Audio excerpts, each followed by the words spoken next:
In Kherson, southern Ukraine, the Russian army is using FPV drones to terrorize and kill the civilian population.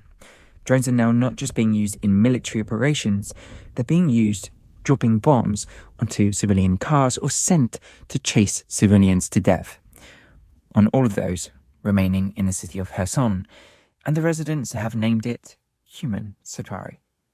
Ukrainian-controlled Kherson, the right bank of the river, has effectively become a testing ground for Russian drone warfare, a grim experiment that could extend to any other Ukrainian city, including Kyiv, if Ukraine doesn't continue to receive support from the West, and if Russia were to advance further. Zarina Zabriskie, a US journalist who has been on the ground reporting from Kherson, told in a recent interview that the fear is only growing as people are using trees for cover, but with the winter approaching and the leaves falling, these natural defensives will no longer be of any use.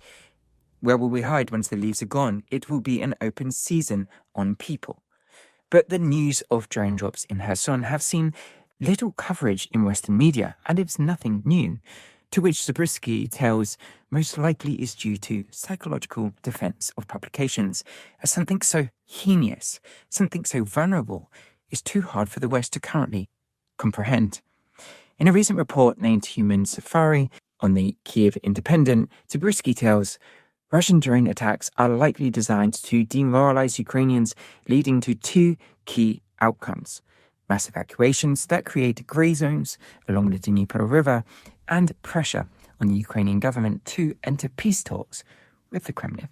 There have been other reports from Kalin, a British filmmaker in Ukraine, telling how the Russian military drone operators are incentivized by money. They get money rewards for killing civilians.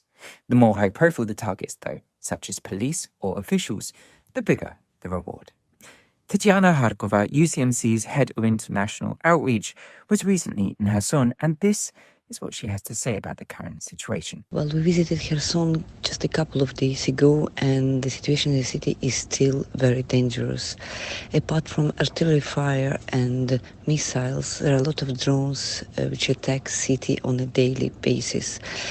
Surprisingly enough, people are still inside the city. You can see a lot of cars and a lot of people walking around, but we talked to military, and they say that Russians target civilians and civilian cars on a daily basis. So it is pretty dangerous to be outside in Kherson. So the use of Kherson as a drone testing ground highlights Russia's willingness to experiment with brutal tactics against civilians as targets. Nothing new, a continuation of this entire war. This is nothing new, but as the situation deteriorates and the winter sets in, fear takes root, with the cold season stripping away any remaining natural cover. The people of Kherson will be more exposed than ever.